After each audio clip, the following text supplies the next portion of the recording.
Student आज की class में लेक्चर नंबर 2 में हम लोग ग्रेविटेशन को पढ़ने वाले हैं, राइट। और ग्रेविटेशन में हमने अभी तक ग्रेविटेशनल फोर्स के बारे में पढ़ा था। कोई भी दो बॉडीज होंगी ऐसा जरूरी नहीं है। हमें लगता है कि अर्थ का ग्रेविटेशनल फोर्स होता है, अर्थ का तो स्टूडेंट होता ही है।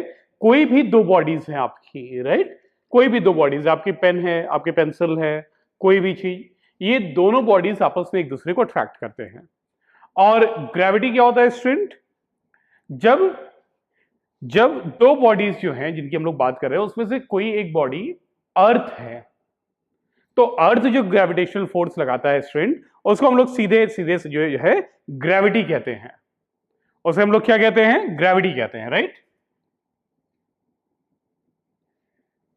ग्रेविटी, या हम लोग कह सकते हैं फोर्स ऑफ ग्रेविटी। वैसे ग्रेविटी भी कहा तो काम चल जाएगा, राइट। चलिए, तो ये तो बात थी हमारी जो है, पहले हमने क्या पढ़ा था। अब आइए हम लोग स्टार्ट करते हैं स्टूडेंट्स, टेक्निकल टर्म्स में बात करते हैं और न्यूटन्स लॉ ऑफ ग्रेविटेशन को पढ़ते हैं, राइट। अब देखिए, दो बॉडीज हैं, अगर कोई भी दो बॉडीज हैं आपस में फोर्स लगाते हैं। अब फोर्स लगाते हैं तो उसका मैग्नीट्यूड होना चाहिए, राइट, और डायरेक्शन होनी चाहिए। तो फोर्स का मैग्नीट्यूड कितना है? 1 न्यूटन है, 2 न्यूटन है, 10 न्यूटन है, 100 न्यूटन है, कितना भी है, कितना न्यूटन है, उस बात को पता करने के लिए हमें किसने बताया? हमें न्यूटन ने बताया, सर आइजैक न्यूटन ने। तो हम लोग लिखते हैं, स्टूडेंट हेडिंग डालते हैं आज, न्यूटन्स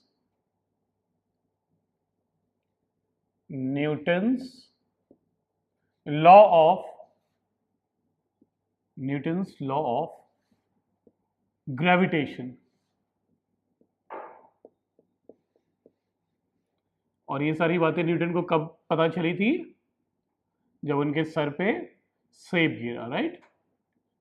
तब उसके बाद उन्होंने ग्रेविटेशन के ऊपर बहुत काम करना स्टार्ट किया, बहुत पढ़ा, बहुत उसके ऊपर रिसर्च किया स्टूडेंट्स, राइट। और फिर उसके बाद जो है उन्होंने काफ़ी एक्सपेरिमेंट्स किए, फिर उन्होंने बता पाया कि ग्रेविटेशनल फोर्स कितना होता है, राइट। तो ये एक्सपेरिमेंट के थ्रू उन्होंने बताया था। और इसमें इन्होंने किया स्टूडेंट्स, दो बॉडीज को लिया, राइट, दो बॉडीज को लिया और इन दोनों बॉडीज की मासेस को m1 और m2 कहा। इनके मासेस m1 और m2 है। और स्टूडेंट इनके सेंटर की दूरी, दोनों के सेंटर्स के बीच की दूरी, राइट। आप इस बात को ध्यान दें थोड़ा सा, दोनों के सेंटर्स की बीच की जो दूरी है वो r ले लिया, राइट। तो स्टूडेंट्स न्यूटन ने बताया कि ग्रेविटेशनल फोर्स, इस बात को एक्सपेरिमेंट करके, कभी जो है हल्का मास लिया, कभी भारी मास लिया, और इस नतीजे पर पहुंचे, इस कंक्लूजन पे पहुंचे कि दो बॉडीज के बीच में जो ग्रेविटेशनल फोर्स होगा, दो बॉडीज के बीच में जो ग्रेविटेशनल फोर्स होगा, that is directly proportional to the product of their masses. उनके मासेस जो हैं उसका प्रोडक्ट, मल्टीप्लीकेशन जो है उसके डायरेक्टली प्रोपोर्शनल है।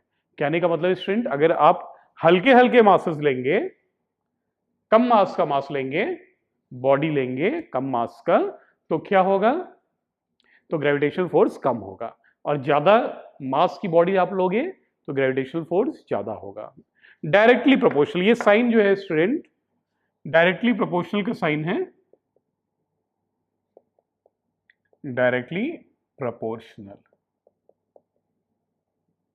राइट। साइन कौन सा है? ये जो बनाया मैंने, डायरेक्टली प्रोपोर्शनल। इसका मतलब कि जैसे जो है, अगर मैं कहूं ए बी के डायरेक्टली प्रोपोर्शनल है, मतलब अगर ए बढ़ेगा तो बी की वैल्यू भी बढ़ेगी, और यदि ए कम होगा तो बी की वैल्यू भी कम होगी।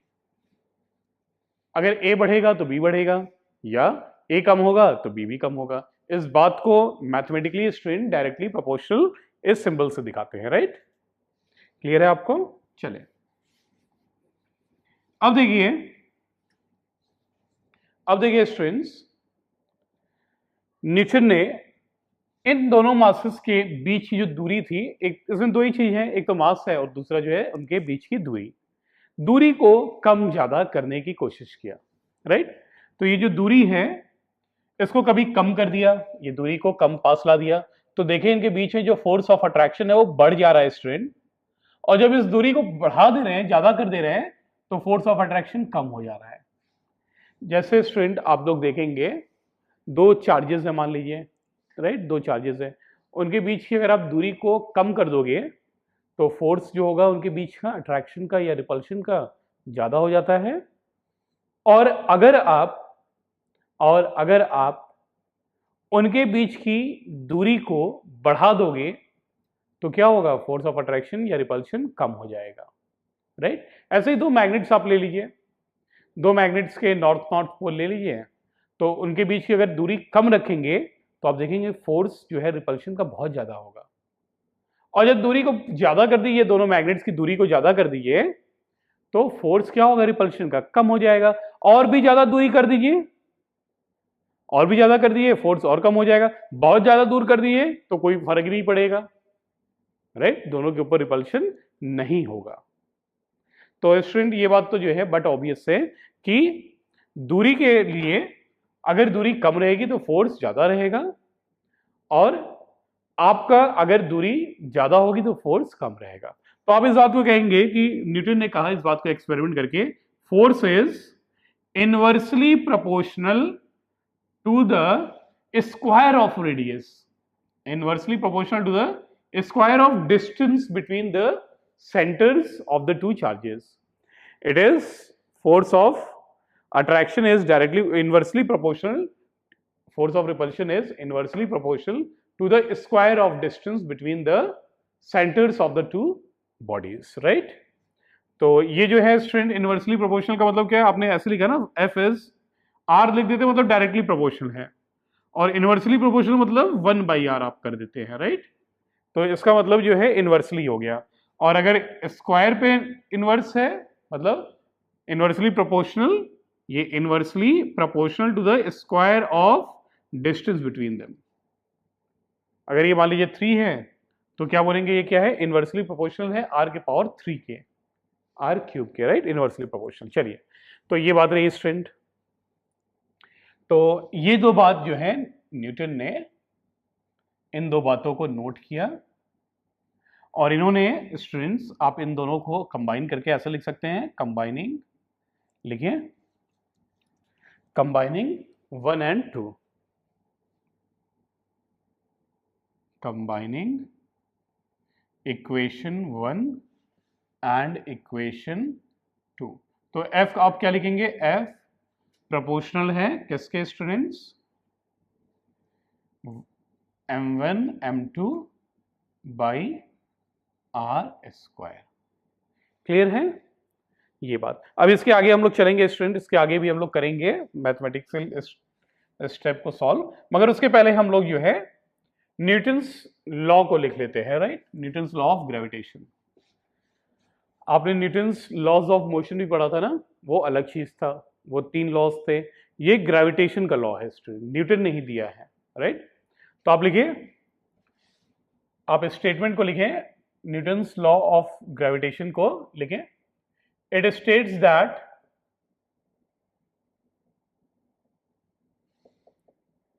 every particle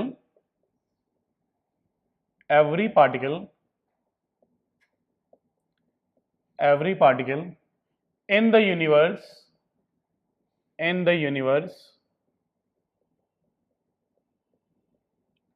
attracts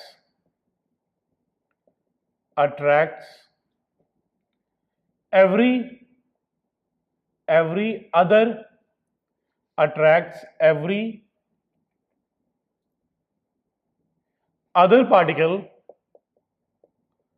other particle with a force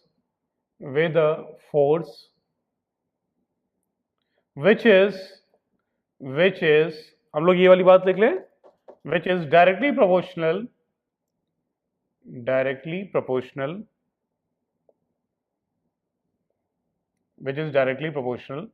to product, देखिए प्रोडक्ट है ना, multiplication, to the product of their masses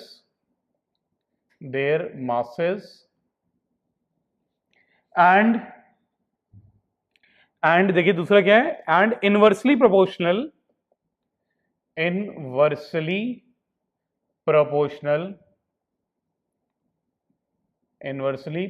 आपको दिखाई दे रहा है, क्लियर? चलिए, एंड इनवर्सली प्रोपोर्शनल टू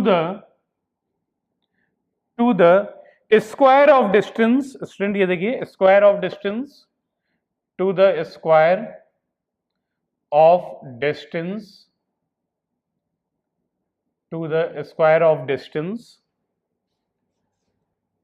मैं यहां पर लिख रहा हूं स्टूडेंट, आप यहां पे कंटिन्यू करें, देखिए एंड इनवर्सली प्रोपोर्शनल, ये लिखा आपने, inversely proportional to the square of distance between the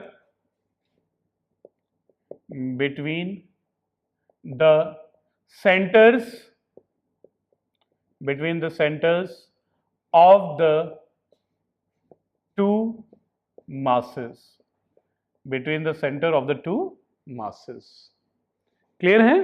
तो आप स्टेटमेंट को लिखिए student, it states that every particle in the universe attracts every other particle with a force which is directly proportional to the product of their masses and inversely proportional to the square of distance between the centers of the two masses, right?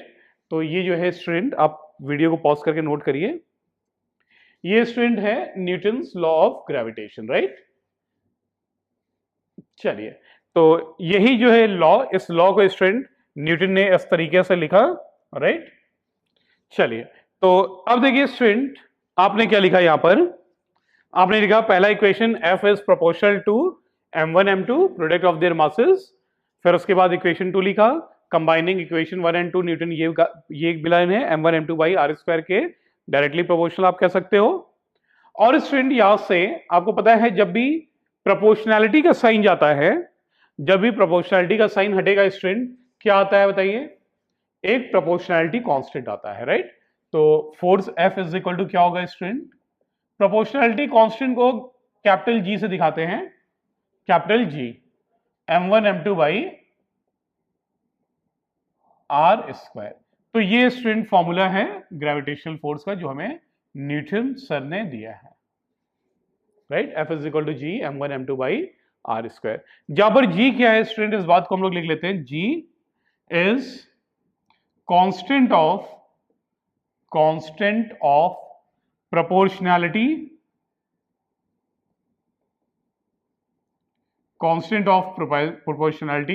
and called इसको क्या कहते हैं capital G को student, universal gravitational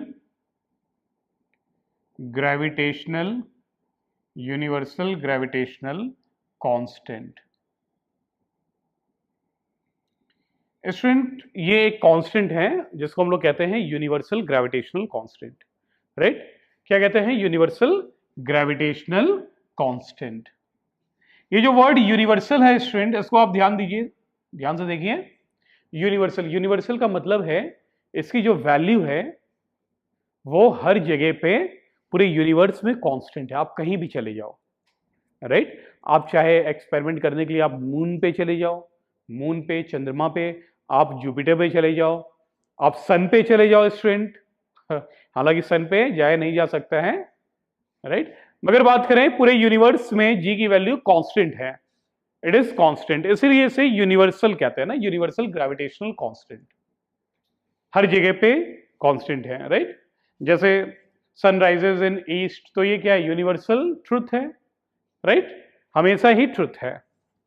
ऐसे ही ये जो constant है ये हमेशा कांस्टेंट है, इसकी वैल्यू कभी चेंज नहीं करेगी चाहे कुछ भी हो जाए, राइट? अगर स्टूडेंट जो मासेस रखे हैं उनके बीच में एयर है, अगर मान लीजिए जैसे m1 m2 ये दोनों रखे हैं ना, तो इनके बीच में क्या होगा, हवा तो होगा ही, मासेस, आपकी पेन है और ये पेन और ये जो है क्या बोलते हैं इसे, what you call, duster, cloth का पीस जो डस्टर है, इन दोनों के पीछे क्या है बताइए, एयर है ना, ये मीडियम, इनके बीच में मीडियम जो है ये एयर है। अगर इनके बीच का आप मीडियम को हटा करके एयर की जगह आप इनके बीच में पानी को भर दें, इनकी जगह जो है आप पेपर को भर दें, आप जो है कोई गैस भर दें, मतलब मीडियम इसके बीच में कुछ भी हो, उसके ऊपर भी ग्रेविटेशनल फोर्स डिपेंड नहीं करेगा। ग्रेविटेशनल फोर्स जितना है उतना ही रहेगा, चाहे एयर उनके बीच में हो, बॉडीज के बीच में, या कुछ भी हो, राइट? क्यों? क्योंकि ग्रेविटेशनल कांस्टेंट की जो वैल्यू है बेटा, यूनिवर्सल ग्रेविटेशनल कांस्टेंट की जो वैल्यू है वो हमेशा कांस्टेंट रहती है, राइट? इसी वजह से इसको यूनिवर्सल भी कहते हैं। आपको क्लियर हो गया? Universal gravitational constant. चलिए, तो ये बात रही है स्टूडेंट हमारे यूनिवर्सल ग्रेविटेशनल कांस्टेंट। और जी की जो आपकी वैल्यू है ग्रेविटेशनल कांस्टेंट की, यूनिवर्सल ग्रेविटेशनल कांस्टेंट की वैल्यू एसआई यूनिट में आप बोलो तो 6.67 इंटू 10 पावर -11 इतनी वैल्यू होती है स्टूडेंट, न्यूमेरिकल वैल्यू। और यूनिट लिखेंगे ना तो यूनिट देखिए क्या होगा, जी का, जी एफ इंटू आर स्क्वायर हो जाएगा ना, तो क्या लिखेंगे आप यूनिट, न्यूटन मीटर स्क्वायर, और मास m1 m2 नीचे लाइए तो इसका केजी पावर -2। ये एसआई यूनिट है student, SI unit of g, SI unit of g. और सीजीएस यूनिट की अगर आप बात करो तो सीजीएस में इसकी वैल्यू होती है, CGS unit of universal gravitational constant, ये होता है बेटा 6.67 इंटू 10 पावर -8। और यूनिट क्या होगा स्टूडेंट, फोर्स का डाइन होता है, डाइन। मीटर की जगह आप क्या लिखोगे स्टूडेंट, सेंटीमीटर लिख लोगे, सेंटीमीटर स्क्वायर, और केजी की जगह ग्राम के पावर -2। तो एसआई में स्टूडेंट 6.67 इंटू 10 पावर -11 होता है एसआई यूनिट में, और सीजीएस में 10 पावर -8 हो जाता है, 6.67 इंटू 10 पावर -8। क्लियर है आपको? चलिए वीडियो को पॉज करिए, इस बात को लिखिए फटाफट। तो स्टूडेंट्स दो बॉडीज हैं, देखिए आपके पास दो बॉडीज हैं और उनका मासेस m1 m2 है और उनके बीच की दूरी r है, सेंटर से सेंटर के बीच की दूरी r है, राइट? दोनों के आप, मैं फिर से एक बार बना देता हूं, ये देखिए ये बॉडी m1 है, राइट? ये m1 है और इसका सेंटर ये है, सेंटर से सेंटर के बीच की दूरी r। तो ग्रेविटेशनल फोर्स कितना होगा स्टूडेंट इसके बीच में, जी की वैल्यू आप लिख लीजिए 6.67 इंटू 10 पावर -11 अगर एसआई यूनिट में बात कर रहे हैं। और m1 m2 देखिए, m1 मास जो इसका होगा और मास जो दूसरी बॉडी का होगा अपॉन उनके बीच की दूरी का स्क्वायर, आर स्क्वायर। ये आपका ग्रेविटेशनल फोर्स होगा दो बॉडीज के बीच में। क्लियर है स्टूडेंट्स? आप इस बात को नोट करिए। अब देखिए यहां से मैं ऐसे भी लिख सकता हूं ना, इसको जी लिख सकता हूं, सिंबल में capital G student universal gravitational constant है। और स्मॉल जी क्या है बताइए? स्मॉल जी भी है acceleration due to gravity. 9.8 surface face की वैल्यू होती है स्मॉल जी की, छोटा जी, राइट? तो आप छोटा जी और बड़ा जी में कंफ्यूज नहीं होंगे, राइट? आप बिल्कुल ध्यान रखिएगा। तो जी m1 m2 by R square. आपसे किसी ने बोला कि जी को डिफाइन करिए, आपसे किसी ने बोला जी को डिफाइन करिए, तो कैसे करेंगे? देखिए आप कहेंगे यूनिवर्सल ग्रेविटेशनल कांस्टेंट वो ग्रेविटेशनल फोर्स के बराबर है, वो ये दोनों बराबर हैं, जबकि मास दोनों बॉडीज का कितना है 1 किलोग्राम 1 किलोग्राम। दोनों बॉडीज के मास कितने हैं 1 केजी 1 केजी, और उनके बीच में दूरी जो है वो 1 मीटर की है। तो जब स्टूडेंट ये 1 1 और ये 1 होगा तो एफ जी के बराबर होगा। तो आप कह सकते हैं universal gravitational constant is defined as that force of gravitation between the two bodies of masses 1 kilogram each and separated at a distance of 1 meter from each other। तो स्टूडेंट आपने देखा कि यहीं से आपने इस फॉर्मूले से आपने कैपिटल जी के लिए यूनिवर्सल ग्रेविटेशनल कांस्टेंट के लिए आपने फॉर्मूला डिराइव कर लिया है, राइट? सॉरी, फॉर्मूला डिराइव नहीं किया, आपने डेफिनेशन बना लिया है। तो स्टूडेंट इस तरीके से आपको डेफिनेशन बनाना राइट आना चाहिए और आप इसके डेफिनेशन लिख सकते हैं। हमने यूनिवर्सल ग्रेविटेशनल कांस्टेंट के डेफिनेशन को जाना, राइट? आप लोग लिख सकते हैं universal gravitational constant does not depend on anything, right? That is why it is called universal gravitational constant. वो किसी भी चीज पर डिपेंड नहीं करता, मास के ऊपर, दूरी के ऊपर, राइट? मीडियम क्या है उस पर डिपेंड नहीं करता है, right? Nature of body, body का नेचर कैसा है, किस मटेरियल से बना है, शेप के ऊपर, साइज के ऊपर, इन सब बातों पे डिपेंड नहीं करता है यूनिवर्सल ग्रेविटेशनल कांस्टेंट, राइट? और मीडियम के ऊपर, दोनों बॉडीज के बीच में मीडियम क्या है उस पर भी निर्भर नहीं करता है स्टूडेंट्स। चलिए, तो यहां पर हमने जो है यूनिवर्सल ग्रेविटेशनल कांस्टेंट के बारे में स्टूडेंट जाना। अब आइए हम लोग देखते हैं स्टूडेंट कि कोई भी हल्की बॉडीज हैं तो वो उनके ऊपर ग्रेविटेशनल फोर्स कितना लगता है, क्यों वो जो है अट्रैक्ट नहीं होते, क्यों डिस्प्लेस नहीं होते हैं, इस बात को भी हमें जानना बहुत जरूरी है, राइट? तो हम लोग देखते हैं स्टूडेंट, आइए देखें। तो दो बॉडीज है, मान लीजिए 1 किलोग्राम और 1 किलोग्राम की, राइट? इनके सेंटर से सेंटर के बीच की दूरी 1 मीटर है, राइट? दो हल्की हल्की बॉडीज है, तो इनके बीच में ग्रेविटेशनल फोर्स कितना होगा student? G m1 m2 by R square.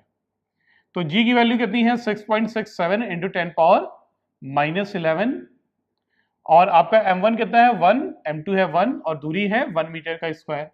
तो स्टूडेंट कितना वैल्यू होगा? 6.67 इंटू 10 पावर -11 न्यूटन।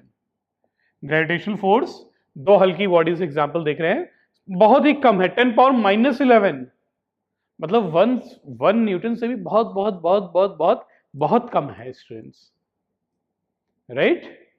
तो दो बॉडीज हैं, जैसे मान लीजिए ये मार्कर 1 किलो का है और ये 1 किलो का है, तो ये दोनों पे जो फोर्स होगा इतना मामूली सा फोर्स होगा स्टूडेंट कि ये फोर्स कभी भी इनको डिस्प्लेस कर ही नहीं पाएगा। इससे ज्यादा तो इनका इनर्शिया होगा स्टूडेंट्स, राइट? तो इनका इनर्शिया ज्यादा है इस फोर्स से, इस वजह से डिस्प्लेस नहीं होगा। क्लियर?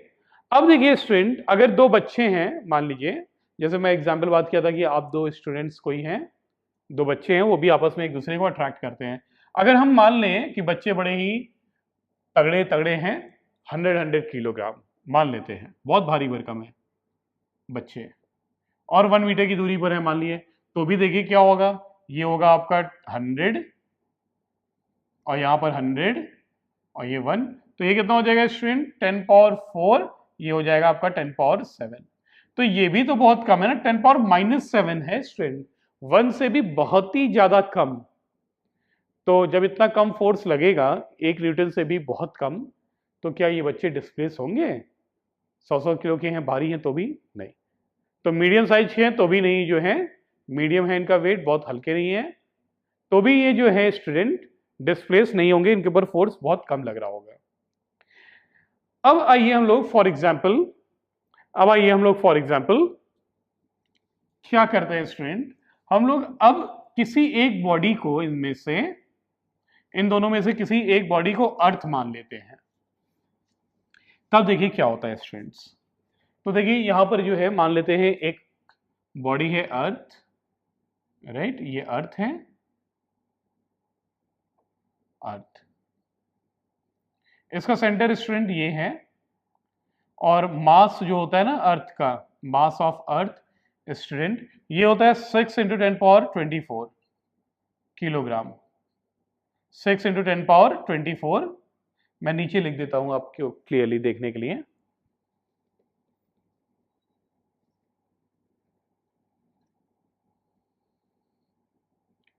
तो ये मास ऑफ अर्थ है 6 into 10 to the power 24 kilogram, बहुत ज्यादा है student, 6 into 10 to the power 24 kilogram.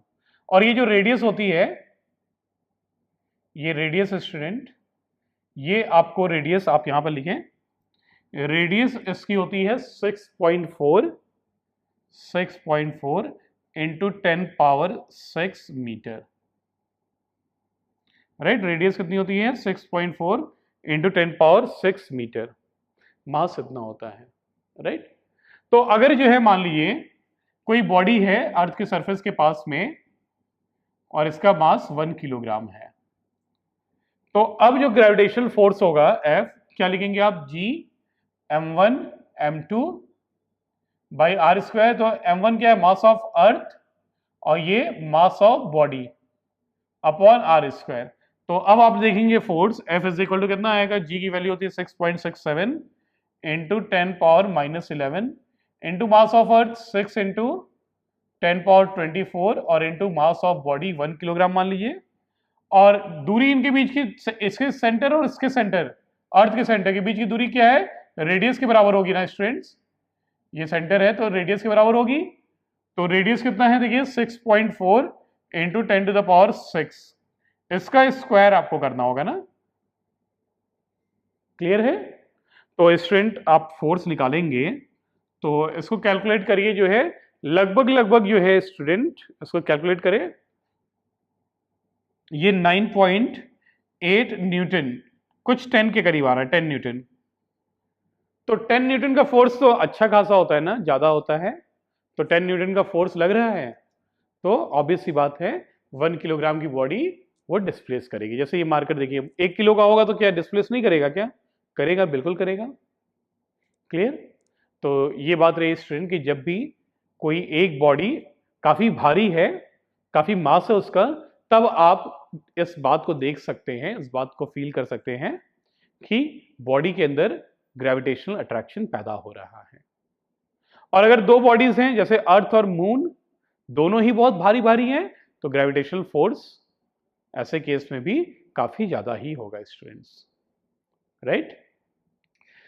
तो स्टूडेंट ये तो बात रही हमारे न्यूटन्स लॉ ऑफ ग्रेविटेशन के बारे में। आज हम लोग न्यूटन्स लॉ ऑफ ग्रेविटेशन पढ़े, दो बॉडीज के बीच में लगने वाला फोर्स, उन दोनों बॉडीज के मासेस के प्रोडक्ट के मल्टीप्लिकेशन के डायरेक्टली प्रोपोर्शनल होता है, और इनवर्सली प्रोपोर्शनल होता है square of distance between the centre of the two bodies, right. तो ये जो आपका ग्रेविटेशनल लॉ है जो, वो क्या कहता है, force is directly proportional to product of masses and inversely proportional to square of distance between the centres of the two bodies, clear. एक तो ये बात, और आज हमने ग्रेविटेशनल कांस्टेंट जो कि यूनिवर्सल ग्रेविटेशनल कांस्टेंट होता है उसके बारे में जाना। और यूनिवर्सल ग्रेविटेशनल कांस्टेंट यूनिवर्सल क्यों कहते हैं उसे, क्योंकि इसकी वैल्यू कभी भी चेंज नहीं होती है, हर जगह पे यूनिवर्स में हर जगह पे स्ट्रेंथ सेम होगा। जैसे यूनिवर्सल ट्रूथ होता है सनराइजेस इन ईस्ट, तो ये तो जो है हर जगह पे, आप कहीं भी चले जाओ, किसी भी कंट्री में चले जाओ, ईस्ट में ही निकलता है, हमेशा से निकलता आ रहा है, राइट। तो स्ट्रेंथ आपका ग्रेविटेशनल कांस्टेंट किसी भी चीज पर डिपेंड नहीं करता है। चलिए तो आज के लिए हम लोग यहीं पर स्टॉप करते हैं। Thank you so much student for watching.